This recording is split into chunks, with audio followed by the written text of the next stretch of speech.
Merhabalar arkadaşlar. Andır'ın projesi için yorumlarda bir öneri oldu Önder Bey'den. Benim de ilgimi çekti ve uygulamak istedim, denemek istedim. Bunu da size paylaşayım dedim. Eee, Bu alanla ilgili şu kapıyı kaydırmamızı ve TV ünitesini buraya almamızı önermiş. Hemen deniyorum. TV ünitesi buraya geldi. Bunu şimdilik alalım. Bu iptal. Bunun yerine karşısına üçlüyü koyduk. 3 santim doğrudan ayırdık. Berjerleri bunların ortasına koyduk.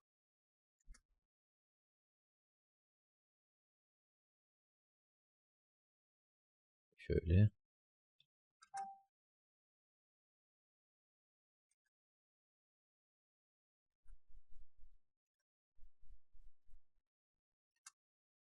Biraz çevirelim.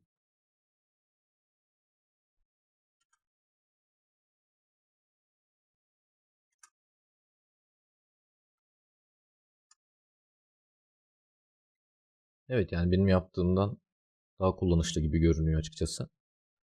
Bir de kapı arkasına hani kapı ötelenerek bu alanda değerlendirilebilir demiş. Doğru. Orayı da bir şekilde deneyim. Bir sürü kapı önermiş. Ee, Bunu 90 ila 90 santim ötelesek yeterli. Hemen 90 santim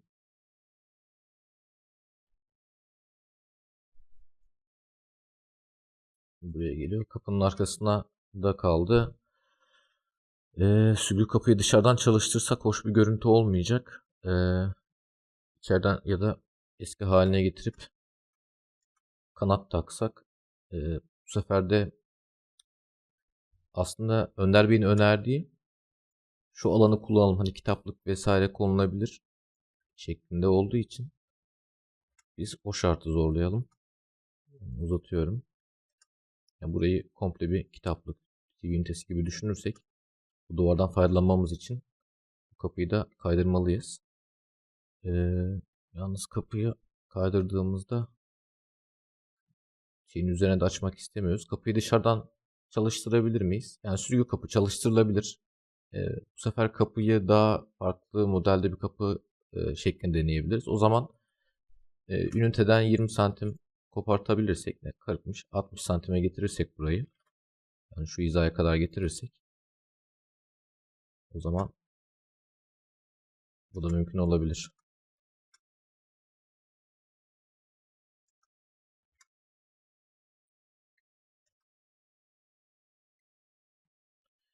Burada anahtar priz koyacak. Artık burada cam kapı cam modül kullanmak yerine hani böyle yapacağız ki kapıyı açtığı zaman girdi. Hemen şurada anahtarla olacak. Lambayı açmak için. Ya bu durumda kapı dışarıdan sürüldüğü için bu noktaya da konulabilir tabi. Ama ikisi için de uygun bir alan oldu. Ee, Eğer iç mimarlığını yapıyorsanız burada daha ferah bir görünüm için şuralara camlı bölmeler de koyabilirsiniz. Ama müteahhit işlerinde tabi öyle şeyler pek mümkün değil. Kanadımızı dışarı doğru sürersek şu şekilde. Bu şekilde olabilir. Yani bu çok kapanacak bir kapı olmadığı için e, yani normalde buraya sürmek isteriz tabii ama bu sefer çok öteleyip bu koltuğu sıkıştıracağız. Hatta gerekirse bu koltuğu biraz daha da şöyle bir 10 santim daha da alabiliriz. Şu şekilde. Buradaki berjerlerimiz de çok sıkışmıyor. Biraz 10 santim aşağıda inebilir ama e, bizi çok etkilemiyor. Evet, ben Önder Bey'e şimdi katıldım yani gerçekten benim çizdiğim salondan daha iyi bir salon oldu. Yani bir sehpa da koyarsak bence gayet kullanışlı. 70'e 140 sehpa koydum. Evet. Bir de VC için bir önerisi var. Bunu iptal edip şuraya VC'nin lavabo kısmına dahil edelim demiş. Anladığım kadarıyla eğer yanlış anladıysam Önder Bey tekrar yazarsa sevinirim. Burayı da düzeltelim hemen. Bu kapı bu durumda ters tarafa doğru açılacak.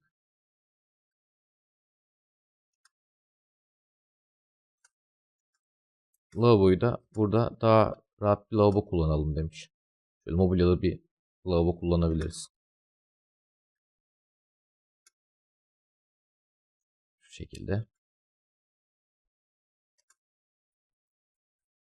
Evet, lavabo biraz fazla büyük oldu gibi geldi ama bana. Yani sanki bir önceki daha kullanışlı gibi, yani Önder Bey siz böyle bir şey, ya ben eğer yanlış anlamadıysam bu şekilde düşünmüşsünüz. Peki ben bunu öneri olarak şöyle yapsam ne dersiniz? Hemen geri alıyorum. Yani hani sizin dediğiniz de olsun diye düşünerekten şu daha mı iyi olur acaba? 20 santim kapıyı buraya kaydıralım.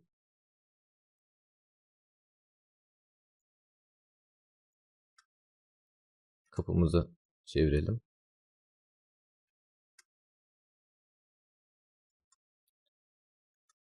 Lavaboyu da buraya alalım. Bir 10 santim daha alırsak.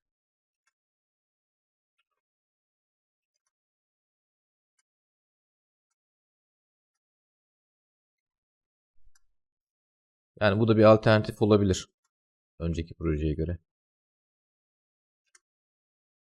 Belki sizin dediğinizde böyle oldu herhalde. Yani girdi, hani çok sıkışık bir alan değil. Zaten lavaboya giren kişi WC'ye girmek isterse kapıyı kapatıp gireceği için hem kapı kanadı da engel olmamış olur.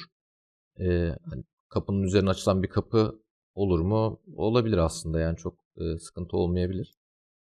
Ama tercih meselesi. Lavabo bu şekilde sanırım daha çok sizin istediğiniz gibi oldu. Yani sizin amacınız zaten şu lavabonun rahat kullanımıydı, rahatlatmaktı. Ben sadece şundan dolayı belki sıkıntı olur diye düşündüm açıkçası. Hani şu dolabı iptal edip lavaboya çok fazla bir alan veriyoruz ya.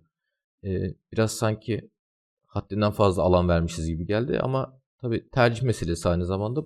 Burayı bu şekilde düşünebiliriz diye düşünüyorum ama oturma odası kesinlikle dediğiniz gibi daha rahat oturdu.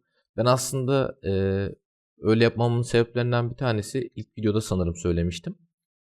Ben daha çok uzun duvarda, yani üçlünün karşısındaki uzun duvarda TV'yi, televizyon ünitesini tercih ettiğim için hiç bu kısmını düşünmemiştim. Ama yani sonuçta burada da televizyon ünitesi var. Hani buradakinin böyle olması bir engel teşkil eder mi? Etmez. En azından burası hem kitaplık vesaire kullanım açısından da daha doğru olmuş olabilir. Yorumunuz ve öneriniz için çok teşekkür ederim.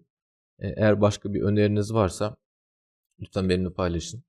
Diğer alanları da şöyle bir göstereyim. Eğer başka bir öneriniz olursa paylaşırsanız sevinirim. Projeyi de videonun altına ekleyeceğim. İndirip oradan istediğiniz gibi çizebilirsiniz de hatta. İzlediğiniz için teşekkür ederim.